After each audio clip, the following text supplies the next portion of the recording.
After losing my husband, I sat alone until my son's friend knocked unexpectedly. The night the doctors told me my husband's heart had stopped, I felt like mine did too. Daniel was only 51, too young to go, too full of life to suddenly vanish into silence. We had been married for almost 3 decades, raising our son Michael together in a small town outside of Chicago. Daniel was my anchor, my partner, and my safe place. His absence left me floating in a storm I couldn't navigate. The house we built together suddenly felt too big.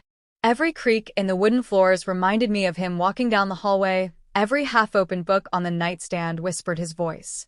I tried to keep myself busy in the days that followed his funeral, cleaning closets, organizing the garage, baking pies I never touched, but grief had a way of crawling back into every corner.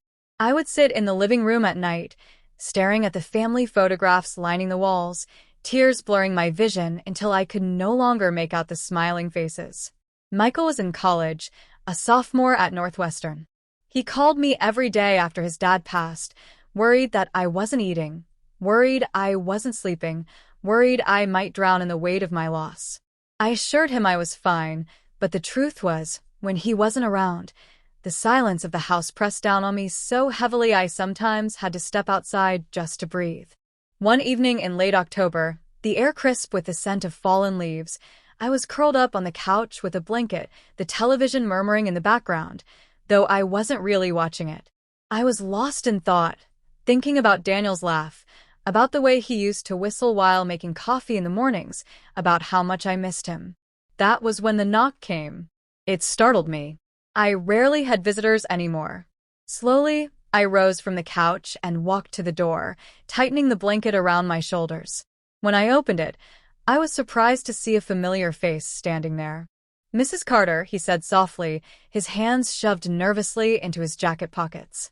It was Ethan, my son's best friend since childhood.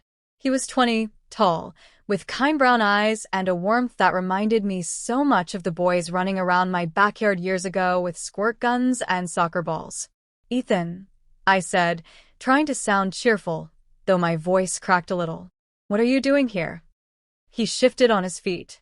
"I was driving by and I thought maybe you could use some company." For a moment, I just stared at him. It had been weeks since anyone had thought to knock on my door. Neighbors had dropped off casseroles after the funeral, but life moved on quickly for everyone else. For me, it felt like time had stopped. "Come in," I finally said, stepping aside. Ethan smiled faintly and walked inside, bringing with him a rush of autumn air. He looked around the living room, his eyes pausing on the photographs of Daniel, then flicking back to me, as if checking whether it was okay to acknowledge them. "I don't want to intrude," he said carefully, sitting on the edge of the armchair. I know it's been hard. And Michael told me he's worried about you." My throat tightened. Michael had confided in him. "That boy," I whispered, shaking my head. "He worries too much." "He loves you," Ethan said simply. I sat across from him, pulling the blanket tighter. For the first time in weeks, I felt something shift inside me, as if the loneliness had cracked open just enough to let a little light in. We talked for an hour that night. About Daniel, about Michael, about Ethan's classes, his job at the coffee shop, the band he was trying to start with his friends. He made me laugh, something I hadn't done in what felt like forever. When he finally left, he said, "I'll come by again, if that's okay." And just like that, a new chapter began. Ethan started visiting once or twice a week. Sometimes he brought groceries, sometimes he just brought stories from his day. He wasn't trying to fix me, he couldn't. But he reminded me that I was still alive. He'd sit in the kitchen while I cooked, telling me about the music he was writing. He'd help me carry laundry upstairs when the basket was too heavy. He'd sit on the porch with me on chilly evenings, sipping hot cocoa, the silence between us comfortable instead of crushing. I started to look forward to those knocks on the door. One night, about a month into his visits, I asked him why he kept coming back. He shrugged, his gaze steady. "Because you've always been there for me, Mrs. Carter. When my parents divorced, when I didn't make the soccer team, when I was nervous about college, you were like a second mom. Now you're the one who needs someone." Tears filled my eyes, and I reached across the table to squeeze his hand. Thank you, Ethan. You have no idea how much this means. Slowly, with his quiet presence, I began to heal. I still missed Daniel every day. Some mornings I woke up and the ache of his absence hit me so hard I thought I might break.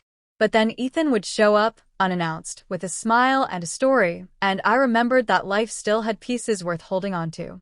The holidays came, and I dreaded them. It was my first Thanksgiving without Daniel. I had planned to keep it simple, just Michael and me, but Ethan insisted on joining us.